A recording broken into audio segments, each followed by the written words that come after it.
Rain hammered the narrow windows of Maplewood Diner like nature was trying to wash the whole town away. It was well past midnight, the hour when most people were asleep, except Ella Carter, the 28-year-old waitress who lived in a tiny studio apartment 2 blocks from the diner she'd worked at since she was 18.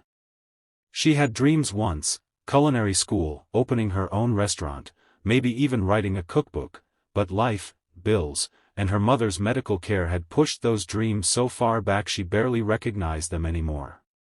Ella wiped the counter, pretending she didn't feel the ache in her back or the tightness in her chest. It had been a long day, and the tips had been terrible. She was thinking about the overdue rent notice taped to her fridge when the diner door flew open with a sharp creak, letting in a burst of wind and rain. A man stepped inside. Not just any man. The kind of man who didn't belong in a sleepy roadside diner at 12:47 a.m. tall, soaked in rain, wearing a perfectly tailored navy suit that probably cost more than Ella made in 3 months. His hair, dark brown and messy from the storm, fell over sharp, tired eyes. He looked like he'd been running from something, or toward something, but hadn't decided which yet. Ella blinked. Kitchen's still open," she said, trying not to stare. He gave a small, exhausted smile. "Good. Because I'm starving. And," he glanced at the empty tables, "I could really use somewhere quiet."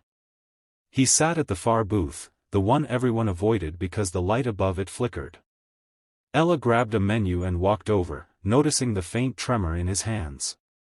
His suit cuff was slightly torn, like he'd caught it on something. "You okay?" she asked before handing the menu. He hesitated. "Rough night," he said simply. She nodded. "I've had a few of those." He gave her a look that said he believed that immediately. When she walked away, Ella couldn't shake the feeling that she knew his face from somewhere. But she pushed the thought aside and prepared his order: black coffee, chicken pot pie, and a slice of apple pie. "Even if it looks like a crime scene," he joked. When she brought his food, he finally introduced himself. "I'm Adrian," he said. "Ella." The name seemed to hit him. His eyebrows lifted slightly, like it meant something. But he said nothing. As the minutes ticked by, the storm outside grew worse, and Adrian seemed to unravel, not in a dramatic way, but quiet, subtle, like someone who'd held himself together for too long. He asked her about the town. She asked him if he was passing through. He hesitated before saying something like that. But then, as he pushed the last bite of pie around, he murmured, "You ever wake up and realize the life you built is nothing like the one you wanted?" Ella froze. Because she understood that sentence too well. She sat across from him, something she never did with customers, and whispered, "Every day." Adrian laughed softly, but it was hollow, tired. "At least you're honest.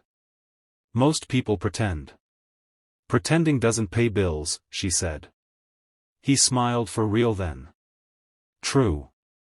What Ella didn't know, what she couldn't know, was that Adrian Hale was the CEO of one of the biggest tech companies in New York. His face was on magazines. His speeches trended online. He was the billionaire who had it all. But tonight? He felt like he had nothing left. He had run out of a board meeting after learning that his company, the company he'd built from nothing, was being twisted by investors who didn't care about people, only profit. They wanted to lay off thousands of employees to increase shareholder returns. Adrian refused. They tried to remove him. He walked out before he said something he'd regret. He had driven for hours in the rain until he ended up here, in a small-town diner with a waitress who listened better than anyone he'd ever known. He didn't tell her any of that. Not yet. Over the next hour, conversations that should have been small talk turned into something deeper. Ella told him about her mother's illness, how she worked double shifts, how she'd let go of her cooking dream because life wouldn't wait for passion. She never complained, just stated facts like they were bricks she carried every day. Adrian listened, absorbing every word.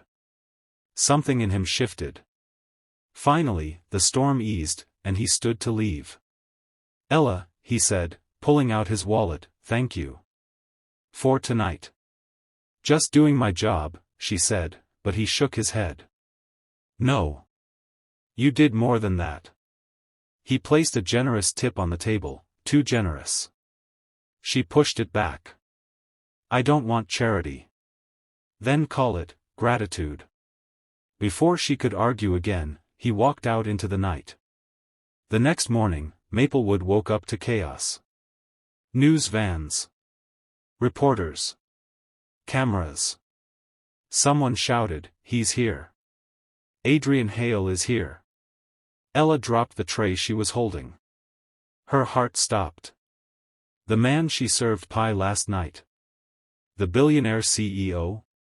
He stepped out of a black SUV, no suit this time, just jeans and a gray t-shirt. He looked calmer, more grounded. And when he walked into the diner, it wasn't reporters he searched for. It was her. Ella stared at him, stunned. "Why, you're..." "Yeah," he said, wincing. "Sorry about that. Adrian Hale. CEO of Hale Tech. Billionaire. Magazine cover guy." She pointed at him like he might vanish. "You were eating pie at 1 a.m. like a normal person." He laughed. "It was very good pie." Before she could process anything, he placed a folder on the counter. "I didn't sleep last night," he admitted. "Because I kept thinking about what you said. About giving up your dream because life got too heavy." Ella's chest tightened. He continued. "I built my company on the belief that dreams matter. Somewhere along the way, I forgot that." He slid the folder toward her. "So here's my offer. You apply to the top culinary school in New York. I'll sponsor your tuition. All of it. No strings. No publicity. Just, someone helping someone who helped them first." Ella's hands shook. I can't accept this." "You can," he said gently. "Because you deserve a chance. And because last night, you reminded me what kind of person I want to be." Tears stung her eyes. No one had ever believed in her dreams before. Not like this. "But why me?" she whispered. Adrian smiled. "Because sometimes strangers see us clearer than the people we've known forever." Over the next weeks, everything changed. Ella applied and was accepted. Adrian returned often, sometimes for coffee, sometimes for the pie, but mostly for her. They talked for hours about life, fear, purpose. There was no pressure, no expectations, just two people learning how to breathe again. Her mother's health improved. Ella moved to New York for school. Adrian fought back for his company, with integrity, with the same courage Ella had shown him, and he won.